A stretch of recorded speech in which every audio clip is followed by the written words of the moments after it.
I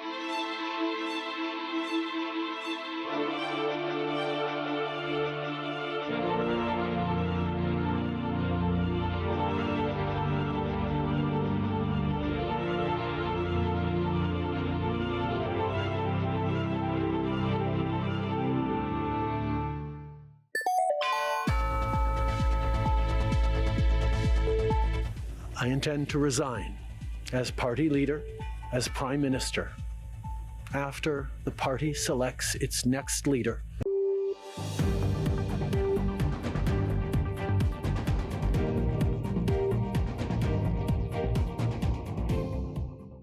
Es algo que no es nuevo, lo ha dicho ya varias veces y nosotros en ese sentido no estamos de acuerdo porque sabemos y lo respetamos mucho.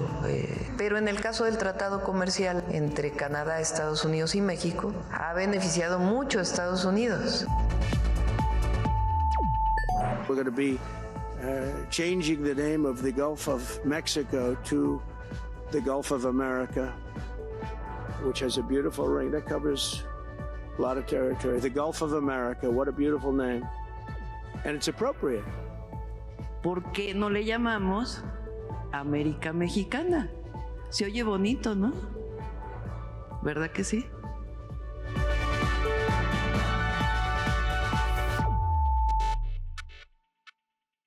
Bienvenidos a Mirador Norteamericano, una coproducción de la UNAM, la COAED y el CISAN. En esta ocasión vamos a estar hablando de la complejidad de las comunidades digitales y cómo sus reverberaciones locales pueden tener implicaciones globales. Vamos a hablar de las problemáticas que se han generado por incidentes de violencia, pero también vamos a hacer mucho énfasis en cómo ellas son muy importantes para una cultura de paz y cómo las utilizamos ampliamente para cuestiones positivas como aprendizajes, convivencia, y un montón de cosas que son pues muy importantes para nuestra sociedad actual. Este programa forma parte del proyecto de apoyo a proyectos de investigación e innovación tecnológico PAPIT, en el proyecto IG 300-724, Comunidades Digitales Emergentes de Creación de Conocimiento, que tenemos en la UNAM.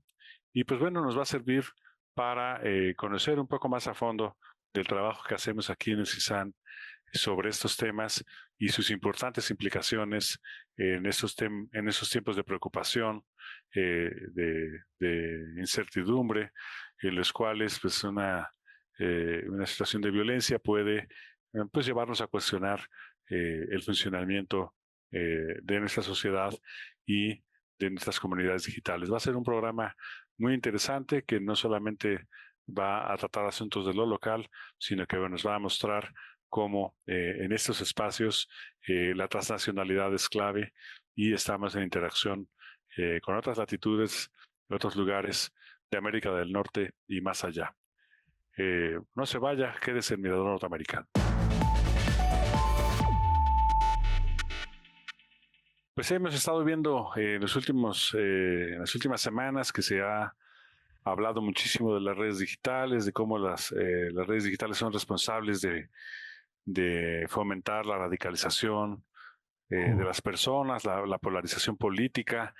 El caso que vimos en el CCH Sur hace algunas semanas, una situación pues extremadamente lamentable y por supuesto pues inmediatamente los medios hegemónicos, la sociedad apuntaron a las plataformas, las redes digitales y pues uno se pregunta, Alejandro, ¿qué tanto son estas redes sociales las culpables de esos comportamientos violentos?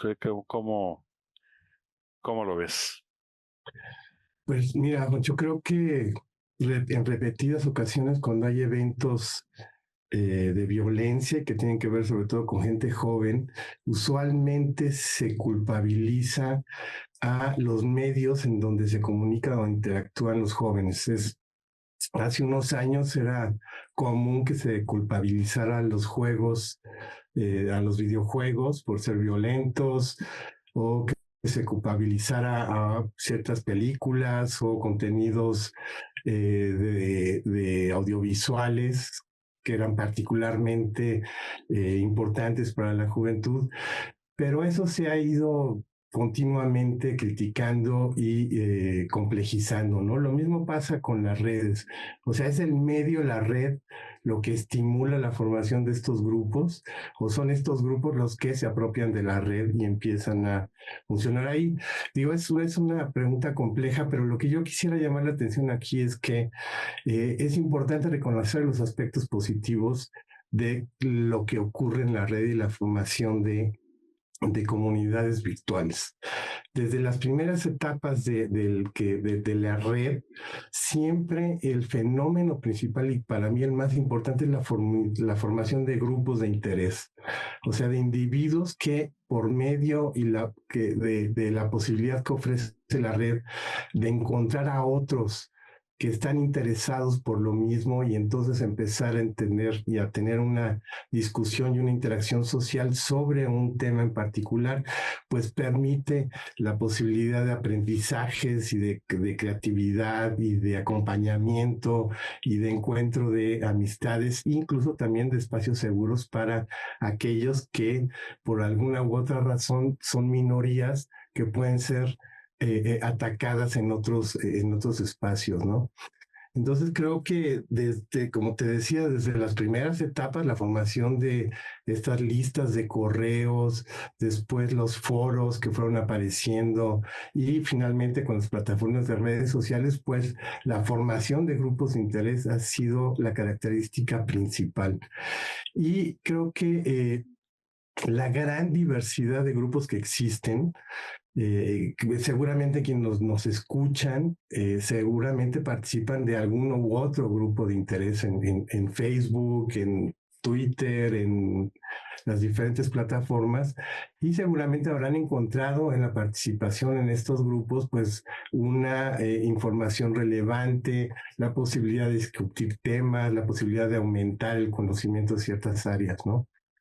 Estos tipos de comunidades se les conoce como comunidades de práctica porque son comunidades en donde se comparte una práctica o interés como lo veníamos diciendo, y en ese comunicación de gente que quiere aprender o quiere saber o disfruta de una práctica en particular, que puede ser desde una práctica artística, puede ser simplemente una práctica de entretenimiento, puede ser una práctica profesional, puede tener diferentes dimensiones, ¿no?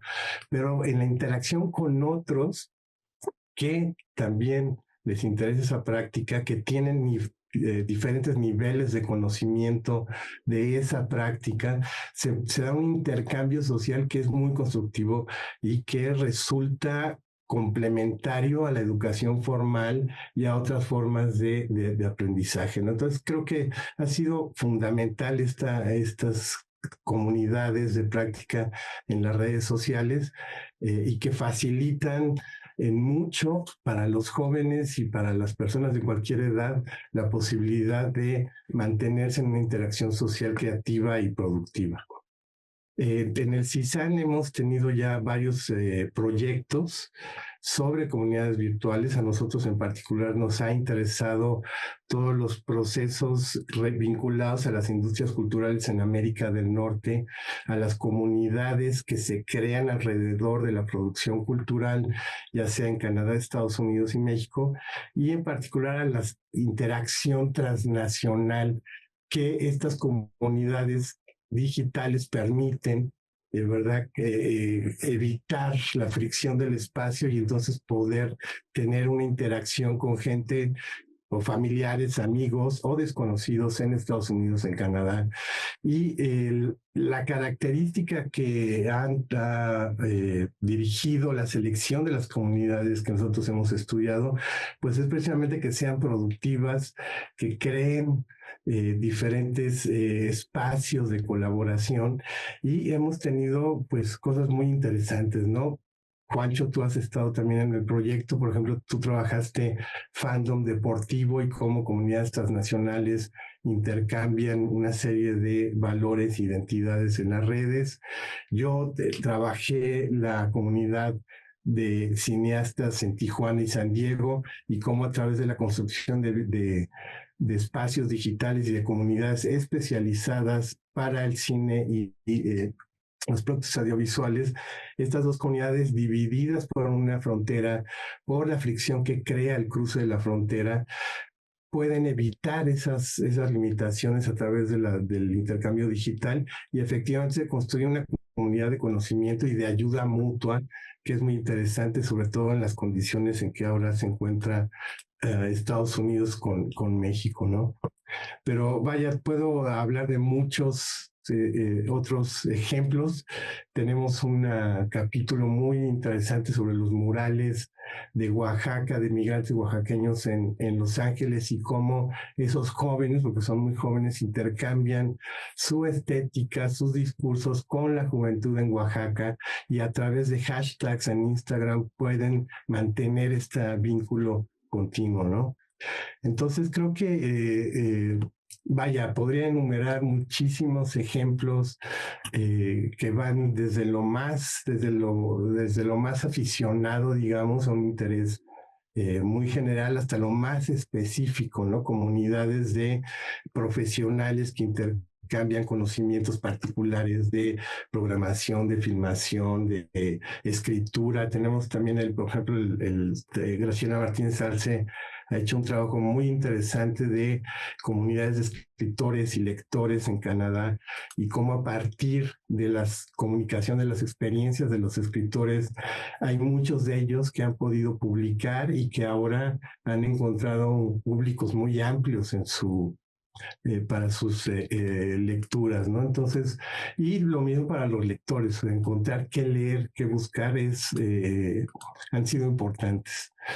Creo que el problema surge porque en este universo de intereses que nos permite Internet y las redes sociales promover o manifestar, pues aparecen también una serie de intereses que pueden ser negativas, problemáticas, incluso violentas. Y ahí están en ese mar de un conjunto de intereses, ¿no? Y el problema, creo yo, es que cuando son temas o prácticas que en su propia definición buscan culpabilizar a un grupo social o buscan aislarse socialmente, pues entonces el proceso se vuelve en una formación de una comunidad que empieza a dividirse o a extraerse y a formar lo que se conoce como cámaras de eco, ¿no? Donde el usuario solamente va a querer entrar en comunidades o en discusiones que refuerzan una perspectiva particular. Esto ocurre comúnmente en grupos de discusión política que tienden a polarizarse.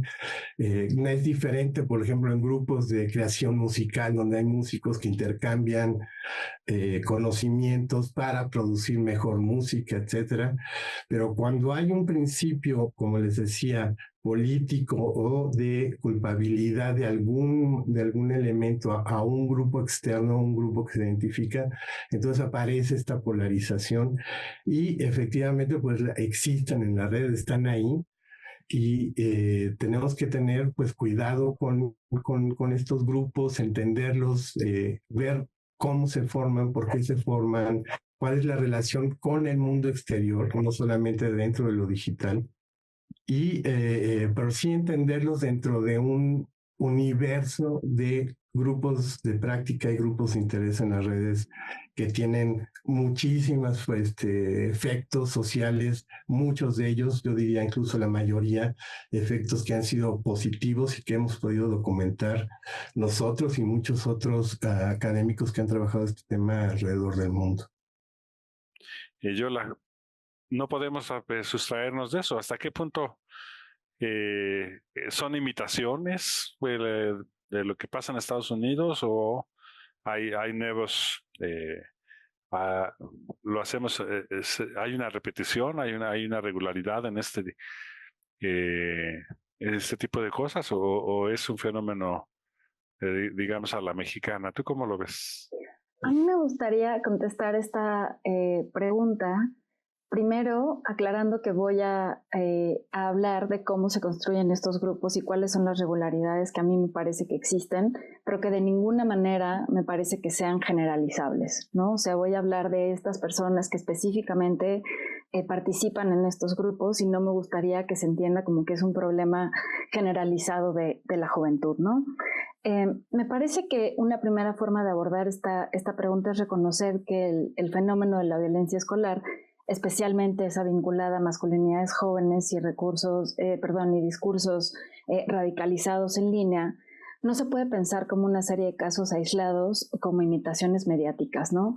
Lo que vemos en Norteamérica, pensando como región, es más bien un conjunto de regularidades sociales y afectivas que atraviesan toda la región. Es decir, hay formas similares de frustración, de aislamiento, de búsqueda de reconocimiento, que se expresan en diferentes países, aunque tengamos matices locales, ¿no? Hay estudios que han identificado que estas comunidades incel, los llamados célibes involuntarios, se estructuran alrededor de 5 núcleos muy específicos, que son la idea de que hay un mercado sexual injusto, la concepción de las mujeres como naturalmente malvadas, la necesidad de legitimar la masculinidad, la creencia en la opresión de los hombres y la validación de la violencia como una respuesta ante estas circunstancias, ¿no?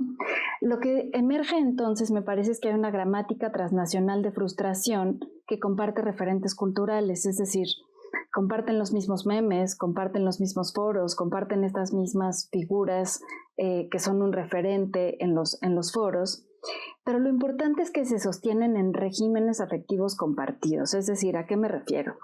Pues hay emociones organizadas socialmente, ¿no?, que se distribuyen homogéneamente y que igual resuena con alguien que lo está viendo en DC, alguien que lo está viendo en Monterrey. O sea, si se encuentran estas dinámicas de frustración que se pueden identificar ahí, no solo las personas hacen esta asociación racionalmente, ¿no? Se movilizan repertorios emocionales en torno a la pertenencia. Entonces, estas transformaciones sociales alrededor de la masculinidad han cambiado el valor propio, es decir, a partir de qué se definen los jóvenes como valiosos y cuáles son estas fuentes, y entonces recurren a las comunidades digitales radicalizadas, ¿no? Lo que también me parece importante resaltar es que todo esto que ocurre en el mundo offline convive en el mundo, lo que convive en el mundo online está relacionado con el mundo offline, donde hay expectativas sumamente conservadoras todavía, ¿no? O sea, si estamos hablando que hay un cambio en las estructuras de trabajo, en las estructuras de pareja, en las estructuras de la idea de masculinidad, como ya no es el proveedor, etcétera, sí sigue habiendo expectativas súper conservadoras en el mundo cotidiano, ¿no? Una de ellas es lo que los autores han llamado the couple norm, que es esta expectativa de pareja heterosexual, estable, monógama, donde quien no la tiene, no tiene cabida en ese mundo, ¿no? Y ese mundo se relaciona desde los restaurantes hasta cómo se van estructurando las amistades a lo largo de la vida, ¿no?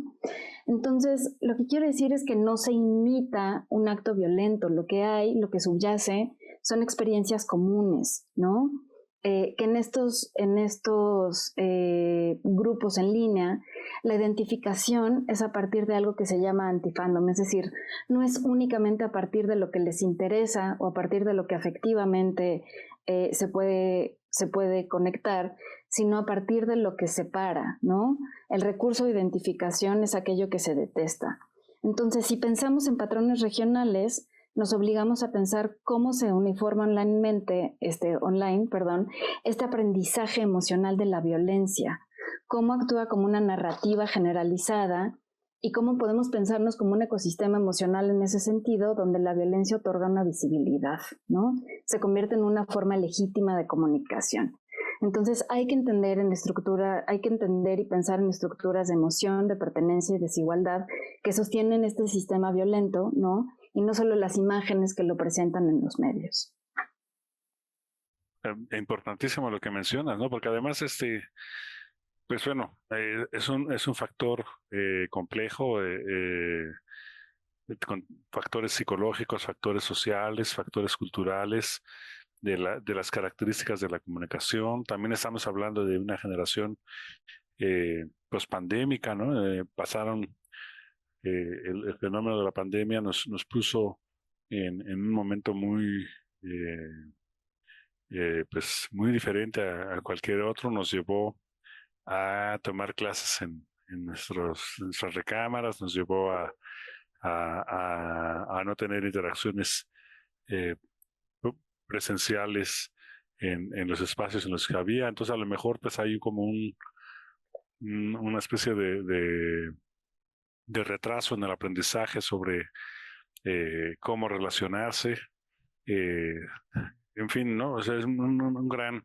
Me parece importantísimo lo que mencionas ahorita sobre esto de temas de masculinidad hegemónica y de este sensación de como de fracaso o de victimización que tienen ciertos grupos ante pues la proliferación de discursos de odio, de superioridad machista, este tipo de cuestiones que muy fácilmente permean la mente de una persona que pues todavía está en formación psicoemocional, como lo es, pues, no sé, pues típicamente podría ser un adolescente o una persona joven. Resulta además muy peligroso que los adultos no entendamos que los jóvenes así se relacionan, así nos relacionábamos nosotros también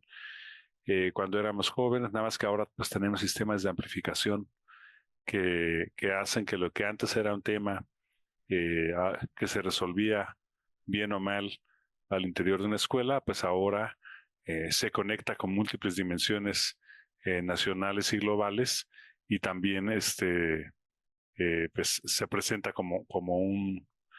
pues sí, como un problema generacional cuando pues a lo mejor pues todas las generaciones tuvimos eh, pues no sé, acontecimientos trágicos como este en nuestras escuelas, en fin, era otra manera de lidiar con estos asuntos. Y pues bueno, esto nos obliga pues a preguntarnos cómo podríamos disminuir la violencia en nuestras sociedades para que pueda disminuir la violencia en nuestras escuelas, ¿no? Es difícil pensar en una escuela no violenta cuando nuestra sociedad pues está expresando eso en prácticamente cualquier ámbito, tráfico, eh, eh, filas en el supermercado, prácticamente en cualquier espacio puede haber una escena de violencia y eso pues es un síntoma de que nuestra sociedad no está sabiendo lidiar con ello, pero bueno, también, como bien decías Alejandro hace ratito, pues hacer el énfasis en que, y como tú decías al principio de tu participación, Yola, ¿no? Pues este tipo de temas no son los generalizables, no son la norma. Necesitamos darnos cuenta que estamos hablando de ello porque hay este sesgo necesario para la supervivencia, nos hace ver esta, esta situación, pero pues hay muchos otros espacios en donde estas cosas lo que hacen es pues producir espacios lúdicos, producir relaciones interpersonales, también las comunidades digitales ayudan a conseguir pareja o qué sé yo, ¿no? O sea, hay también, están todas las demás opciones, ¿no? No tenemos por qué enfocarnos solo en lo malo, pero bueno, estamos aquí hablando en Mirador Norteamericano sobre comunidades digitales de práctica en América del Norte. Estamos viendo pues, problemáticas que se han dado en Estados Unidos, pero también en nuestro país, que nos ayudan a reflexionar sobre cómo estas comunidades pueden abonar inmensamente a la cultura de paz y no solamente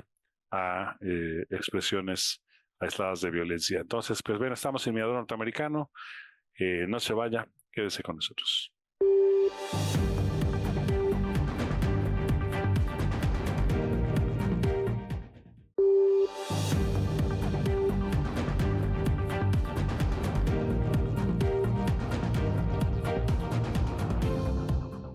Estamos de regreso en Mirador Norteamericano. Estamos hablando de las comunidades digitales y las comunidades de práctica y de cómo estas abonan a cuestiones pues, muy importantes para el aprendizaje, para la convivencia, para la cultura de paz y no solo para pues cuestiones de proliferación de eventos de carácter violento.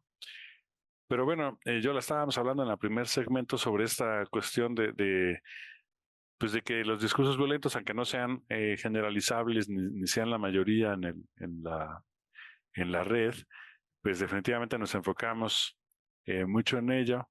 Y se ha hablado mucho de que pues, estos discursos son producto, pues no sé, de desajustes personales, de problemas psicológicos. ¿Qué tendrías que decirnos sobre esta cuestión de reducir a su dimensión psicológica o problematizar la psique de un joven? ¿Qué limitaciones tiene esta aproximación? Me parece que es muy reduccionista y, en primer lugar, le quita responsabilidad al colectivo, ¿no? Se deposita todo en la persona que comete un acto violento, ya sea simbólico a través de discursos en Internet o una cosa física, que afortunadamente son las menos. Pero me parece que esa lectura individualizante es una de las grandes trampas con las que seguimos abordando este problema, ¿no? Porque en realidad esas expresiones son síntomas sociales y en ese sentido no son anomalías de una sola persona, ¿no? No estamos hablando de patologías individuales, sino de fracasos colectivos en la construcción, como ya veíamos, de vínculos de reconocimiento y de espacios de pertenencia que realmente den contención, ¿no? Estos espacios de misoginia funcionan también con una lógica comunitaria. Es decir, son subculturas que están estructuradas con sus jerarquías propias, sus códigos lingüísticos y su forma de validación mutua, ¿no? Y lo interesante es que, aunque desde afuera parecen espacios caóticos o que solamente son agresivos, hacia el interior ofrecen soporte, identidad y marcos interpretativos para el malestar, o sea, para esta sensación de desadaptación, para esta sensación de exclusión. Entonces, lo que los une no es una patología, no es que se reúnan porque todos padecen de lo mismo, por llamarlo de alguna manera, de un trastorno individual, sino que lo que tenemos es una socialización del resentimiento, ¿no? ¿Esto qué quiere decir? Bueno, lo que quiero decir es que no son impulsos aislados, sino que son una vez más formas aprendidas de sentir, pero también de comunicar. O sea, es parte de un proceso de aprendizaje social donde se interiorizan reglas afectivas, ¿no? Así como tenemos reglas afectivas para demostrar afecto, para demostrar emoción, para demostrar interés, también se tienen reglas afectivas en estos espacios donde a quién se puede detestar, con qué lenguaje y en qué contextos se puede expresar, ¿no? Entonces, así como aprendemos a emocionarnos frente a la música o a los deportes, también se aprende a detestar colectivamente, ¿no? Hay muchos autores que han trabajado esto y entonces dicen que son entornos de afinidad negativa. Esto me parece importante porque tenemos que entender que no funcionan como espacios aislados, oscuros, sino que aquello que aglutina las comunidades productivas, de alguna forma también aglutina las negativas. Y esto es importante porque ahí podemos establecer diálogos, ¿no? Podemos establecer desplazamientos emocionales que decantan en cuestiones positivas, ¿no? Entonces, lo que vemos no es un déficit emocional, sino estas economías afectivas específicas, donde además el odio es una moneda que otorga estatus. Entonces, esto es importante porque nos cambia la pregunta, ¿no? No es porque alguien pierde el control, sino porque alguien aprende a expresarlo así, ¿no? Entonces, lo que entendemos es que hay una práctica que se normaliza discursivamente y que entonces, aunque no todos los miembros, insisto, afortunadamente, la ejercen físicamente, todos participan en esta circulación simbólica. Entonces, hay una violencia sí discursiva claramente, pero también performativa, ¿no? Y entonces, al repetirla, las personas reafirman su lugar dentro de ese colectivo. O sea, no solo entran y no solo la reciben pasivamente y no solo dicen algo que los hace sentir mejor en tanto pertenecen al grupo, sino que se ejerce esta economía repetitiva donde hace que tengan valor los discursos violentos. Entonces, una vez más estamos enfrentándonos a una cuestión social y no individual, ¿no? Entonces, podríamos decir que hay una institucionalización de este malestar, de este resentimiento, donde se transforman estas experiencias privadas y donde aquello que era un problema íntimo se convierte en una cuestión social, ¿no? O sea, soy víctima del feminismo, soy un marginado de este mercado sexual, por decirlo de alguna manera, y entonces no podemos explicar estos exabruptos solo por variables psicológicas, ¿no? Tenemos que entender en qué condiciones sociales se permite que ese resentimiento encuentre eco y validación, ¿no? Entonces, también es importante entender que así como tenemos pedagogías emocionales positivas, aquí también se crean pedagogías emocionales negativas, donde ese enojo da visibilidad, donde los insultos obtienen respuesta y la polarización es recompensada, ¿no? No es un caso aislado de violencia, sino son atmósferas, incluso morales, podemos pensarlo, donde odiar es legítimo y además es comunicativamente eficaz, ¿no? Me parece entonces que la respuesta que encuentran en estos espacios no es únicamente empatía, o sea, no es que las personas se identifiquen solo con ellos, sino que hay una reafirmación violenta de estas identidades masculinas, ¿no? O sea, no solo se entiende por qué están pasando todos, sino que se reafirma el sentir que es un producto de eso. Entonces me parece que lo que necesitamos son entornos de socialización que puedan nivelar estos entornos que tienen morales alternativas. Por eso decía que me parece importante entender que vienen desde la misma génesis, afectivamente hablando, porque entonces podemos deslizarnos a estos otros registros, ¿no?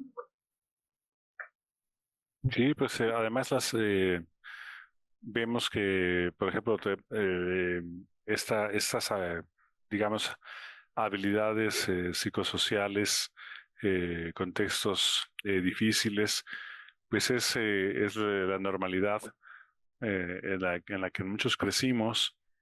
Volviendo a lo digital, está la cuestión de que hay un reforzamiento, ¿no? Se están haciendo burbujas de afinidad porque pues nos están haciendo, las plataformas no son inocentes, lo que quieren es vendernos cosas, quieren hacer que se refuercen ciertos sentimientos, tanto los negativos como los positivos, porque de esa manera se refuerzan las identidades y entonces pues en estas burbujas de afinidad pues puede pasar que empiece a ver yo el mundo de una manera muy mía, ¿no? Y que ese mundo pues no sé, se vaya alejando de la percepción que otros tengan de la realidad y entonces eh, pues qué tanto afecta a esto Alejandro, los algoritmos, ¿no? Los famosos algoritmos que nos recomiendan cosas, que nos muestran cosas, que nos refuerzan ideas, que si ven que nos gustó un video, nos van mandando más de eso. ¿Estamos a merced de las plataformas, Alejandro? Bueno, pues gracias por la pregunta, que creo que lo has planteado de una forma muy interesante. Y pues empezaría por decir que efectivamente la oferta de contenido en todas las plataformas de video, de texto, de sonido es inmensa. Entonces, prácticamente no podríamos, sin los algoritmos, interactuar con estas plataformas. O sea, los algoritmos los necesitamos porque es tal la cantidad de cosas que están en las redes que necesitamos de alguna manera seleccionarlos.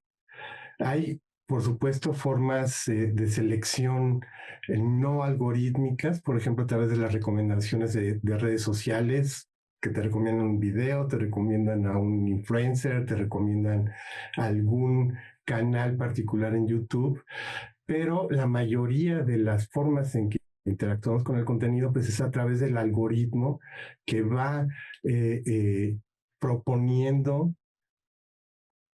cosas similares a las que ya estamos buscando, ¿no? Y porque el algoritmo está construido precisamente para maximizar la atención del usuario y tratar de aumentar la permanencia que tiene el usuario dentro de la plataforma. Entonces, digamos que en términos abstractos ese es el objetivo del algoritmo, pero visto desde el individuo, el algoritmo lo que intenta es aprender de qué está haciendo el usuario en la plataforma tratar de darle contenido similar a lo que el usuario está manifestando que le interesa y por lo tanto permitiendo que el usuario permanezca más tiempo buscando más y más contenido similar al que está buscando. Entonces, básicamente el algoritmo lo que genera es un reforzamiento de patrones previos de comportamiento, ¿no? De lo que estamos haciendo dentro de la plataforma. Lo que es importante destacar es que esto no tiene en principio una intención moral o política en sí mismo. Es decir, el algoritmo no está necesariamente generando una orientación política o moral en uno u otro sentido, sino simplemente está reflejando los patrones de comportamiento del individuo dentro de la plataforma. Un paréntesis aquí, o sea, si bien podríamos decir en principio que el algoritmo no está orientando hacia contenido sexista, hacia contenido racista, en sí mismo, sino es el usuario el que está generando un patrón de comportamiento, también debemos decir que sí hay, no desde el algoritmo, pero desde los usuarios externos, formas de promocionar orientaciones políticas y morales que van conectando con ciertos individuos y entonces van jalando o refuerzan el comportamiento individual hacia esos grupos o ese contenido, ¿no? En términos políticos he estudiado mucho en las elecciones, por ejemplo, la intervención rusa en la primera elección de Donald Trump, como presentando contenido que iba tanto en atacar a ciertos grupos sociales o culpabilizar ciertos grupos sociales en Estados Unidos, orientaba y empezaba a jalar una burbuja que se empezaba a acumular y acumular en cierto sentido, por ejemplo, de culpabilizar a los migrantes. Entonces, vaya, no es el algoritmo en sí mismo que te lleva a eso, sino es el contenido disponible en la red y la interacción con los individuos los que van construyendo esas rutas, les podríamos decir, ¿no? Entonces, el problema es que hay varias dimensiones en las que ocurre esto. Una es la dimensión cognitiva, que es desde lo psicológico, podríamos decir, hay una tendencia natural al sesgo de la confirmación, que es lo que ya habíamos estado hablando, que estamos buscando contenido que refuerza lo que pensamos que es correcto y no contenido que nos cuestiona las ideas que podemos tener formadas y que pueden ser ciertas o falsas, pero no buscamos contenido que cuestiona, sino tendemos a buscar contenido que refuerza lo que ya pensamos. Y ahí aparece nuevamente la formación de las cámaras de eco, el reforzamiento de identidades cerradas y de las narrativas polarizadas.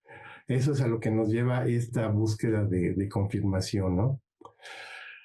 Ahora, lo interesante es que llegar a esos grupos radicalizados en extremo parece que es como es un proceso tanto del descubrimiento de esos grupos más perversos, digamos, dentro de la red, como el proceso individual de radicalización dentro de esos grupos, ¿no? Entonces, parece que no es un salto repentino, de que de repente se encuentra la información y ya se generó esa conducta, sino que hay un proceso, digamos, en el que ocurre que interesantemente puede facilitar cierto tipo de intervención preventivo, porque existen estas etapas, digamos, ¿no? Ahora, otra cosa que nada más quisiera decir que ese mismo mecanismo es el que genera comunidades productivas, solidarias, etcétera, ¿no? Nada más que con resultados diferentes. Ahora, la otra cuestión tiene que ver más con la dimensión social de la producción del sentido entre usuarios y plataformas.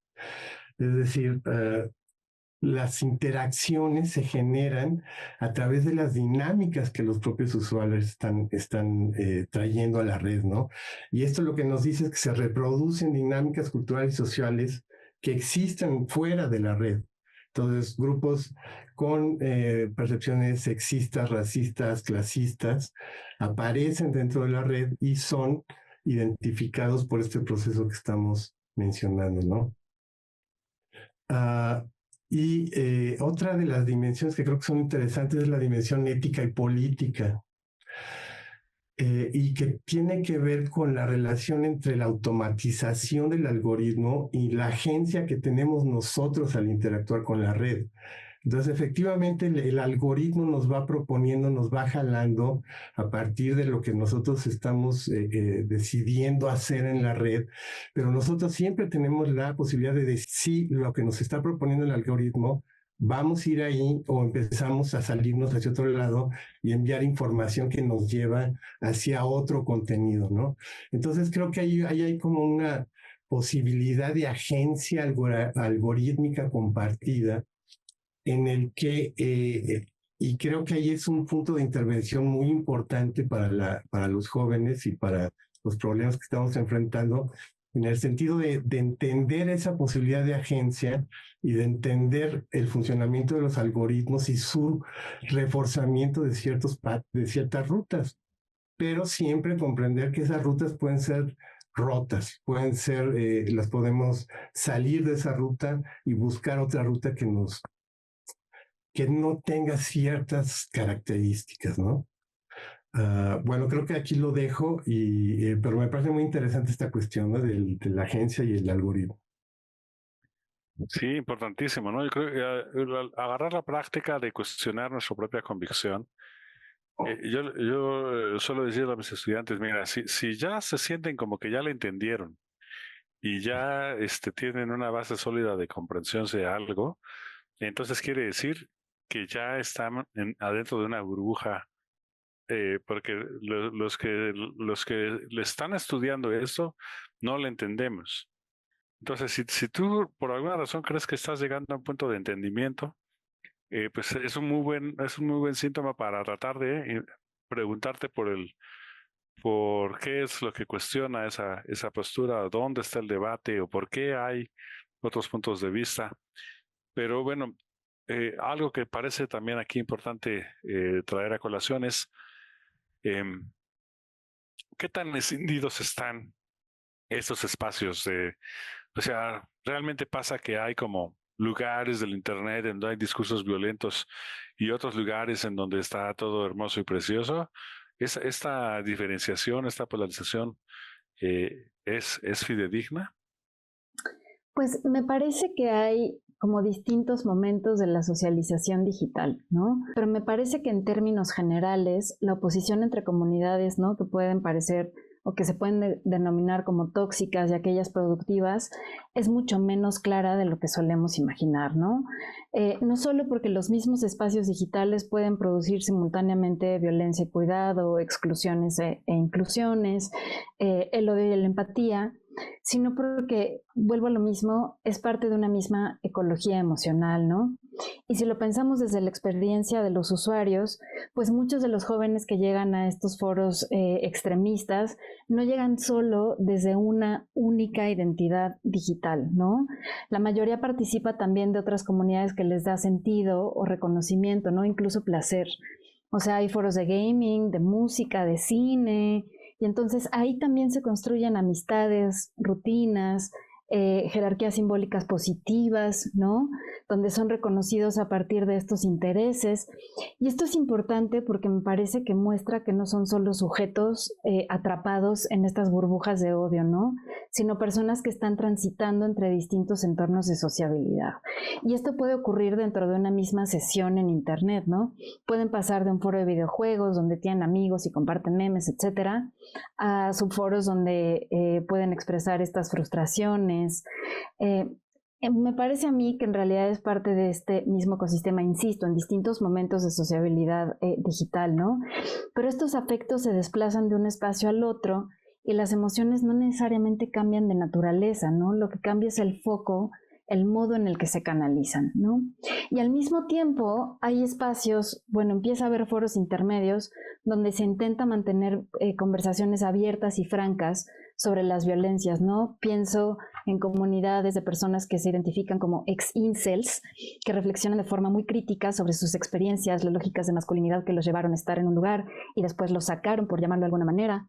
Foros de activismo por la regulación de armas, donde se conviven desde víctimas de familiares, sobrevivientes. Hay espacios súper interesantes donde abiertamente se habla de esta correlación entre depresión y violencia, donde una vez más se reivindica de alguna manera al individuo sin quitarle esta responsabilidad social que tienen por sus acciones, porque lo que están haciendo ahí, lo que hacemos ahí es solamente reproducir estos discursos súper punitivos, ¿no? Entonces, hay estos intentos por proponer alternativas, ¿no? Por reapropiarse de este lenguaje de comunidad y desplazarlo hacia el reconocimiento, hacia el diálogo, hacia la responsabilidad colectiva. Entonces, a mí me parece que en lugar de pensar solo en términos de polos, podríamos hablar de estas continuidades afectivas, ¿no? ¿Cuáles son estos horizontes de posibilidad emocional? ¿Cuáles son otra vez estas ecologías digitales de la emoción que ayudan a entender mejor lo que ocurre en estos espacios, ¿no? Me parece que hay zonas grises donde estos discursos de cuidado y de odio coexisten y también de alguna forma pueden, llamémoslo, contaminarse, ¿no? Me parece además que es necesario pensar en alfabetizaciones digitales y emocionales, porque es muy común que los jóvenes empiecen en grupos productivos, por decirlo de alguna manera, o que empiecen en foros de autoayuda masculina y acaben sin darse cuenta inmediatamente en foros donde hay masculinidades radicalizadas, ¿no? Y se empiezan a identificar con ellas, pero no necesariamente tienen estas capacidades de distinguir cuál es cuál en un principio. Y me parece que eso es súper importante y eso es también lo que lo hace muy peligroso, ¿no? Sobre todo cuando la socialización juvenil está cada vez más mediada en estos entornos, la política, el deseo pasan por estas mismas plataformas, ¿no? Entonces, no está únicamente en espacios cerrados, sino que forman parte de este tejido cotidiano del ocio. Y me parece importante que se aprenda a distinguir cuál es cuál, ¿no? Y poder encontrar también estos espacios intermedios e interpretarlos como eso, como espacios intermedios donde hay cabida para expresar frustraciones sin que se conviertan en recursos súper recalcitrantes, ¿no? Estas mismas estructuras afectivas que sostienen el resentimiento entonces pueden sostener la empatía y pueden sostener la solidaridad y todo esto puede ocurrir en un mismo espacio digital. Sí, importantísimo tener este recordatorio, ¿no? En el fandom digital, en el fandom deportivo lo vemos clarísimo, ¿no? Hay un conjunto de violencias, digamos, aceptadas para darle sabor a la identidad deportiva, a los equipos, a expresiones de apoyo o de desdén a la rivalidad, etcétera, ¿no? Hay un conjunto de temas ahí que están todo el tiempo presentes, pero que no necesariamente tenemos que llevarlo o sea, a temas de violencia explícita o cosas. Puede vivirse la afición deportiva de otra manera, pero efectivamente pues esos chats pues son deportivos, tienen como una lógica interna, un tipo de expresiones, de cosas que se dicen allí. En mi caso, sí, las hemos visto, por ejemplo, foros de fandom deportivo en donde abiertamente se ha establecido reglas del grupo para impedir que se reproduzcan ciertos discursos de odio. No sé qué tengas para decirnos aquí sobre lo que podemos hacer nosotros, las instituciones, los seminarios, la sociedad, para tratar de prevenir estas rutas de radicalización. Sí, bueno, por supuesto es muy complejo intentar intervenir en esto implica diferentes actores en diferentes dimensiones, ¿no? Pero digamos que nosotros pensando desde la UNAM o cualquier institución educativa y nuestros estudiantes, creo que este tema de la alfabetización informacional es muy importante. Creo que ha habido una orientación más técnica en términos de competencias técnicas y operativas para el mercado de trabajo del uso de estas tecnologías. pero creo que necesitamos una serie de competencias y esto que me parece muy importante lo que nos dice Yolanda, de competencias emocionales y de entender estos grupos no en blanco y negro, sino como una combinación de cuestiones negativas y positivas en el sentido de que, aunque sea el punto de unión una orientación violenta, pero también al mismo tiempo está generando cuidado, reconocimiento, empatía, solidaridad con este grupo. Entonces es muy complejo. Por otra parte, también quisiera decir que, por ejemplo, la cuestión de la necesidad de formar un pensamiento crítico frente a la abundancia y manipulación de la información. O sea, creo que eso es muy importante, es importante para quien empieza a utilizar estas redes, para nuestros adolescentes, intentar poner la semilla de un pensamiento crítico siempre frente a lo que está apareciendo en la pantalla, ¿no? Y esto, vaya, yo lo veo todos los días con amigos, con amigas, con de todas las edades. La información falsa es muy fácil de difundirse y es muy fácil de ser aceptada. Entonces no se trata de ser inteligente o educado o tener cierta experiencia, no, se trata de realmente de fomentar una cierta forma de evaluar esta información que es diferente porque mucha de ella no está explícitamente hecha para engañarnos, pero otra sí. Y entonces tenemos que tener un cuidado especial y diferente a lo que teníamos antes, donde la información nos llevaba por el periódico, nos llevaba por la televisión abierta, por otros muchos canales, y las plataformas pues han multiplicado la cantidad de información y la forma y posibilitar la forma de manipularla para que pensemos que es real, ¿no? Entonces, vaya, desde cómo buscar información, cuáles son las estrategias de búsqueda efectiva en las plataformas, porque eso va a afectar al algoritmo. Y tenemos que tener más una idea de cómo nosotros manipular al algoritmo y cómo nosotros dirigir al algoritmo hacia donde queremos que nos lleve, ¿no? Hay otra parte que me parece importante, es la cuestión de una ciudadanía digital y la construcción de un sentido de ética en línea, que también es algo que creo que tenemos que discutir abiertamente desde tal vez de gente muy joven, tal vez niños, pero en particular con los adolescentes, ¿no? O sea, cultivar valores democráticos, cultivar formas de convivencia en entornos digitales, entender qué es esto y qué implicaciones tiene, creo que es importantísimo para poder crear una ciudadanía digital responsable. Entonces, pero esto implica que los jóvenes entiendan y sepan cómo cuestionar los sistemas automatizados, porque son invisibles, están ahí, pero no los vemos. Y es muy fácil caer en estas redes, digamos, algorítmicas que nos llevan y que empezamos a consumir de forma pasiva, ¿no? Entonces, hay que, creo que enseñar cómo los algoritmos filtran, jerarquizan, recomiendan contenido, cuáles son los sesgos que los algoritmos pueden crear, cuáles son las burbujas informativas a las que nos pueden llevar, etcétera, ¿no?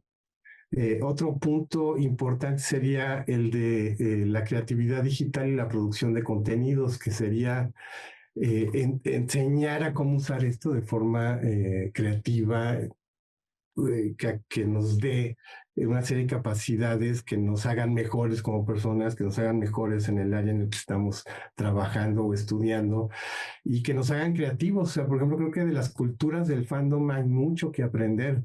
Hay culturas del fandom que son muy interesantes, que son creativas y que han logrado crear una serie de comunidades que colectivamente producen continuamente aportaciones culturales a la cultura popular, ¿no? Entonces, creo que por ahí la idea sería fomentar la expresión creativa, la expresión colaborativa en espacios seguros mediante medios digitales, ¿no?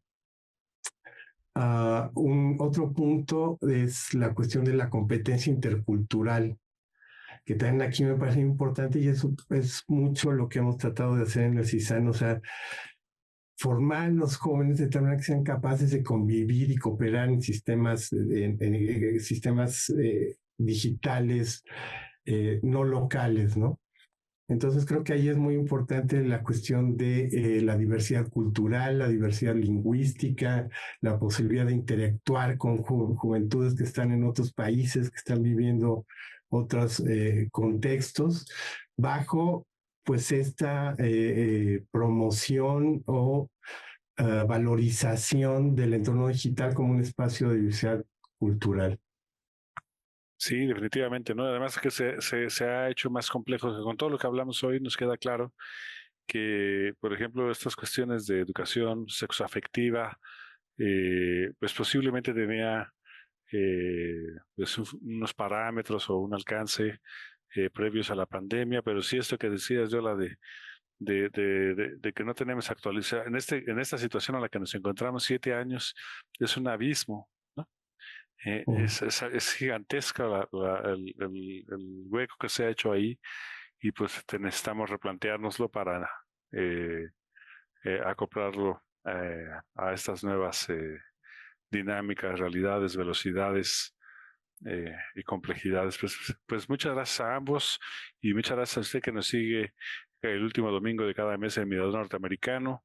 Esperemos que este programa haya sido de su interés, y nos vemos el próximo mes aquí en Mirador Norteamericano. Muchas gracias. Hasta la próxima.